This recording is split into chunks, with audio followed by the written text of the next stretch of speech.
قرآن مقدس نے جہاں حکم فرمایا جب تم پر اللہ کا فضل اور اس کی رحمت ہو تو پھر خوشی منایا کرو، حکم آ گیا، خوشی منانے کا طریقہ نہیں بتایا گیا، اور خوشی اس طریقے سے منائی جائے گی جو طریقہ شریعت کے ساتھ ٹکرائے گا نہیں۔ اگر وہ شریعت کے ساتھ ٹکرا رہا ہے تو ہم ایسے طریقے کو کبھی بھی قبول نہیں کریں۔ اچھا، ہم یہاں بیٹھے، یہاں جمع ہوئے، ہم نے سب سے پہلے نماز عشاء ادا کی، اس کے بعد ہم نے یہاں بیٹھ کر کلام اللہ کو سنا، حمد باری تعالیٰ، اللہ کے حبیب علیہ السلام کی نعت پاک کو سنا، اس کے بعد اب ہم درس قرآن و حدیث سن رہے ہیں، اس کے بعد ہم دعا مانگیں گے، اس کے بعد جو ہے وہ کھانے کا بھی اہتمام ہوتا ہے۔ ان تمام اعمال میں میرے خیال ہے کوئی ایسا عمل نہیں ہے جس کی شریعت مخالفت کرتی ہو۔ کوئی ہے ایسا عمل؟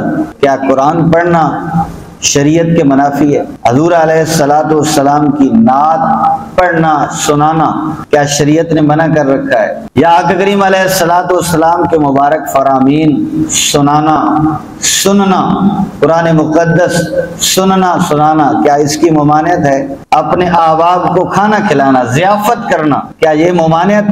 بالکل نہیں ہے۔ تو ہم یہاں جمع ہوئے ہیں حضور علیہ السلام جیسی عظیم نعمت کے ملنے پر اللہ کا شکر ادا کریں۔ بس ہماری خواہش یہی ہے کہ اللہ ہمارے اس عمل کو قبول فرما کر ہم پر اپنی رحمتیں نازل فرما دے۔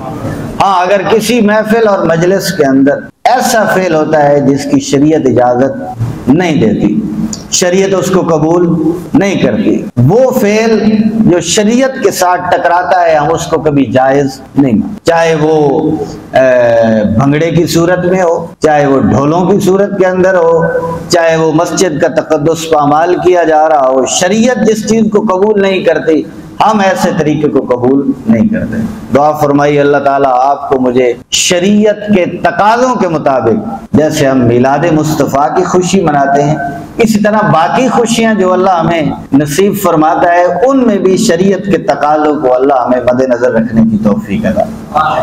یہ دو رنگی پالیسی ہے نا کہ جب میلاد مصطفیٰ کی خوشی منانی ہو تو جائز کام بھی ناجائز لگتا ہے۔ میلاد مصطفیٰ کی خوشی منا رہے ہوں تو جو کام ہم کر رہے ہیں وہ جائز ہے، وہ بھی ناجائز لگتا ہے، لیکن جب ہماری اپنی خوشی ہو اور اس میں الف سے لے کر یا تک ہر عمل شریعت سے ٹکرا رہا ہو تب ہم کہتے ہیں جی کوئی نہیں جی، اس موقع پر تو یہ معاملات چلتے ہی رہتے۔ یعنی جب مصطفیٰ کریم علیہ السلام کی آمد کی خوشی ہو تو ایک ایسا فعل جس کو شریعت منع نہیں کر رہی وہ بھی ناجائز لگ رہا ہے۔ کیسے ہم مسلمان ہیں اور ایک ایسا فعل جس سے شریعت روک رہی ہے لیکن اب خوشی کا معاملہ میری ذات کے ساتھ ہے تو میں دین کے حدوں کو توڑتا بھی جاؤں گا اور کہوں گا کہ جی کوئی بات نہیں، ایسے معاملات پر تو یہ اتنی رخصت ہوتی ہے، لا اکراہ فی الدین کی آیت پڑھ کر ہم کہہ دیتے ہیں اور دین میں اتنا جبر بھی نہیں ہے جتنا تم مولویوں نے بنا رکھا ہے۔ تو یاد رکھیے